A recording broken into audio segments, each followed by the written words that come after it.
Thug 8 aigear chéile barcan crócaigh ag an deir seachtaine, de áit na craobhcha single Liathróid Láimhe. Seo tuairis go bhí hála de sláán. Chas ceann na himmarmóirí is omrátaí sa Liathróid Láimhe, Diarmaid Nash ón Glár, le Peter Funchen ó Cail Cuinnig sa chéad le Craobh na bhfear. Bhí Nash compórtach agus muíneach ón túsansa.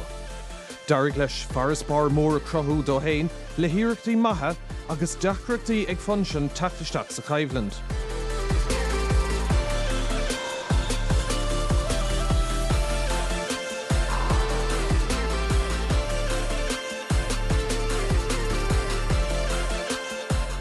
Bhí fear Cail Cuinnig a raibh bliain bhaithe nora I driblód agus bua éasca go maith ag Nash sa chéad cluiche a fithe I gcuine sé. Ach, tháinig Peter amach mar immerthór omláin difriúil sa tarna cluiche, agus dairg leis 10 scór gan reagra a fháil sa le raibh Nash obalta anáil a tharraingt.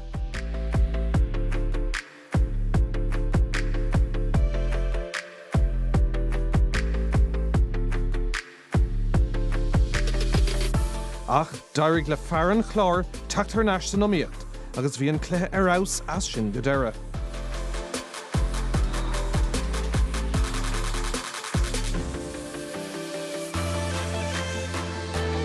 Ar deireadh, bhí dóthain déanta ag Peter agus bhuaig sin cluiche fithe hain I gcuine Cardiaig agus cluicheháin ag Castáil Máise chun go scarúnt.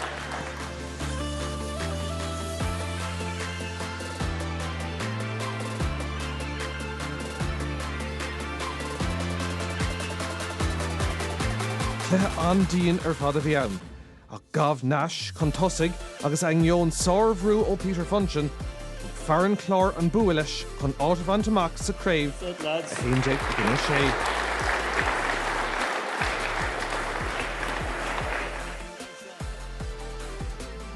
Bhí an seanadóir ón Iarmhí Robbie McCarthy I mór a bheasa ihe dé Sahran a gcuine David Walsh ó Churcaig. Bhí tús láidir ag McCarthy leis an seat deas seo isteach sa chúine.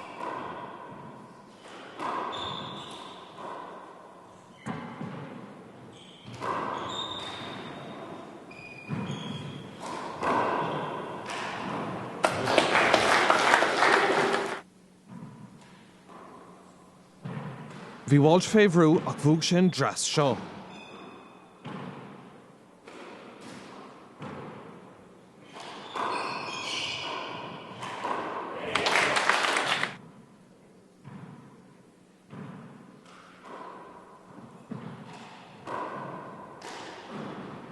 Bhí McCarthy lán de bhaín agus doscail sé bear na bhór ar chlár na scór.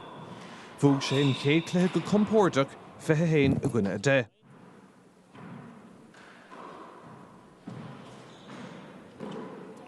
First game. Bhí gansaí nua ag Walsh an tarna cluiche agus thosa sé go mála sé gceann seo. Tá spáin McCarthy an taithí atá aige agus fuair sé an lámh inúachtar a ríist áfach.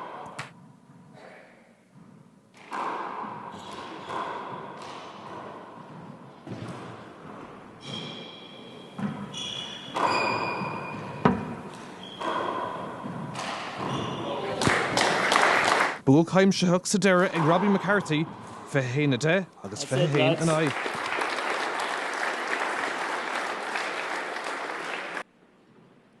Chas partnéirí dúbalta ón Ngailmh, Sianna ní Choirín agus Niamh Heffernan sa chéad le Craobh.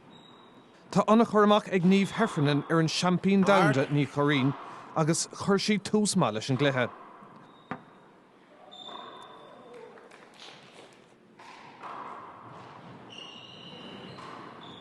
Mark. Ach bhí Sianna ag fécint láidir agus cumasach sa cluiche seo agus smacht tógacha ar an imirt. Mark it. Bhí taithí Heffernan ó bheith ag imirt America le feiscint ach bhí na freagraí go léir ag Sianna ní Choirín.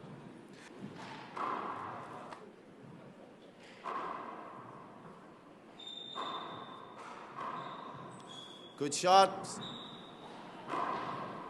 Bhuaig sin chéad cluiche fithe hain a gcuine Cardiaig. Game up, first game.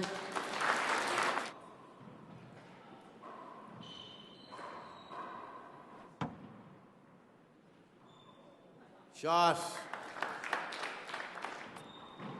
Bhí smacht omláin ag sianna sa tarna clethe, agus haspáin si go húntaach ar fad. Fécinn si choláidir is a bhí riamh, agus lán de bhthúchan don bhirt a bhí a gceist. Game up. Fan si átamach sa Craobh ar an scór deireadh 21 a gcuine a dul. Tá sam héin an caiid an ag níomh tá anháin ar chéile gimmert doubles le chéile. So bhí sam go gaithe tosú láidir rud nach nearna me tatan trocáte, so sin rud a bhí i mo chloigan an agus in níos sin bhí sam gomach ná brúrá hé sin. Bhtha má bhád níos comportach inneo gompar leis an tatan trocáte agus fiú ag zed sin bhí me garachtal, bhí me gimmert go má agus gimmert go láidir, so tá sú leis an tatan trogan. Sa dar le Craobh ag mórtas na man, bhí beirt imirthór ag súil go mbeadh 2026 ina bhliain ceannródaíoch dómh. Fiona Tully ó Ros Comáin agus Molly Dag ó Chail Dara a chur anna bhrúar an cléthe tosaigh. Bhín cléthe seo anna chotha ar fad, ach bhí Fiona Tully i gcónaí ábalta fanach an tosaigh. Point. Agus bhuaigh imirthór Ros Comáin an chéad cléthe 21 a gcuine sédaíoch. Glach Fiona Tully smacht ar an tarna clethe, agus chamáid sí Molly Dag uí le himmert anna cliste.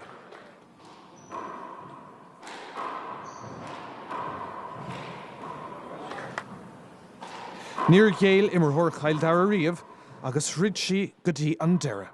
Ach, hill Fiona Tully a háid sa cléthe canis le bua 21 a gcuine a dóileadh.